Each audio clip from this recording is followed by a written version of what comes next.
ప్రభునామంన అందరికీ శుభములు, వందనమన్నతులండి. మీతో ఈ సమయంలో దేవుని వాక్యమును పంచుకోవాలని మీ ముందుకు వచ్చాను. ఇర్మియా గ్రంథము 9వ అధ్యాయంలో 4వ వచనం చూద్దామండి. మీలో ప్రతివాడును తన పొరుగువాని విషయమై జాగ్రత్తగా నుండవలను. ఏ సహోదరినైనను నమ్మకుడి. నిజముగా ప్రతి సహోదరుడును తంత్రగొట్టై తన సహోదరుని కొంపముంచును. ప్రతి పొరుగువాడును కొండెములు చెప్పుటకై తిరుగులాడుచున్నాడు. సత్యము పలుకక ప్రతి వాడును తన పొరుగువానిని వంచించును. అబద్ధములాడుట తమ నాలుకలకు అభ్యాసము చేసి ఉన్నారు. ఎదుటివాని తప్పులు పట్టవలనని ప్రయాసపడుదురు. నీ నివాస స్థలము కాపట్యము మధ్యనే ఉన్నది. వారు కపటులై నన్ను తెలుసుకొననొల్లకున్నారు. ఇదే యెహోవా వాక్కు. మరి దేవుని వాక్యంలో మనం చూసినట్లయితే నిన్ను వలె నీ పొరుగు వారిని ప్రేమించమని ఉంటుంది కదండి. అలాగునే నిన్ను వల్లే నీ సహోదరులను ప్రేమించమని కూడా ఉంటుంది కదండి. మరి అదే దేవుని వాక్యంలో మనం ఏమని తెలుసుకుంటున్నాము? జాగ్రత్తగా ఉండండి, మెలకువగా ఉండండి, అన్ని విషయాల్లో అన్నీ నమ్మద్దు అని దేవుని వాక్యంలో మనం చూస్తున్నాం కదా. మీ పొరుగువారి విషయమై జాగ్రత్తగా ఉండండి, మీ సహోదరుని విషయమై నమ్మకుండా ఉండండి అని మనం చూస్తున్నాం కదండి. అలాగునే మనం చుట్టూ మన మధ్యనున్న మనుషులే కానీ పరిస్థితులే కానీ కపటముతో కూడా నిండుకొని ఉంది.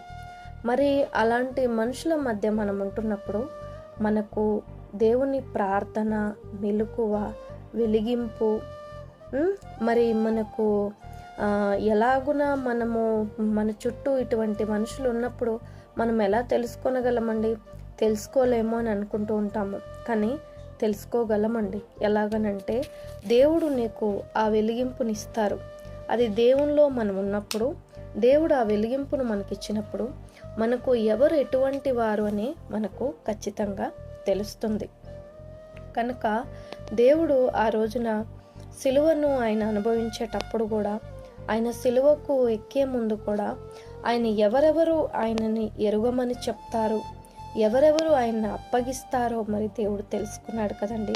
మరి ఇస్కరియోతు యూదా నన్ను వెండి నాణేలకు అమ్మేస్తారు అని చెప్పారు.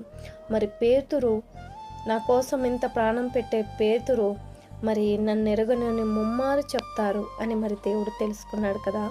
అలాగున్నే మన విశ్వాస జీవితంలో మనము కూడా మరి ఎవరు మనకు ఏ అపాయము పెట్టనై ఉన్నారు, ఎవరు మనకు ఎలాగున వారి హృదయంలో దురుద్దేశంలో కలిగి ఉన్నారో కూడా దేవుడు మనకు ఆయన వాక్కు దారే కానివ్వండి, ఆయన దర్శనము ద్వారా కానివ్వండి, మన జ్ఞానంకే మనకు వెలిగింపు కానివ్వండి, దేవుడు మనకు దయచేస్తారు. అది ఎలాగనంటే నీలో ఆయన, ఆయనలో నీవు మనం ఉండగలిగినప్పుడు, ఆయన నీ జీవితంలో ఆహ్వానించినప్పుడు ప్రతి ఒక్క విషయంలోనూ మెలకువను, కాపుదలను ఆయన దయచేస్తారు. కనుక మనము జాగ్రత్త కలిగి మన విశ్వాస జీవితాన్ని, మన శారీరకమైన ఈ భూమి మీద ఉన్న ప్రయాణాన్ని కూడా మనము జాగ్రత్తగా కాపాడుకోవలసిన బాధ్యత, భారము మన మీద ఉంది. కనుక మెలకువ కలిగి, జాగ్రత్త కలిగి మన జీవితాన్ని, మన కుటుంబాన్ని కాపాడుకుందాము. దేవుని ప్రార్థనలో దేవునికి అప్పగించి మనము కాపట్యము వారి మధ్యన, కపటము కలిగిన వారి మధ్యన మన నివాస స్థలం ఉంది కనుక వారు మనల్ని ప్రేమిస్తున్నాము, నీవంటే మాకు ప్రేమ అని చెప్తూనే మనకు కీడు కావాలని, మనం బాధపడాలని, మనం ఏడుస్తే చూడాలని అనేటువంటి వారు కూడా మన చుట్టుపక్కల ఉంటారు.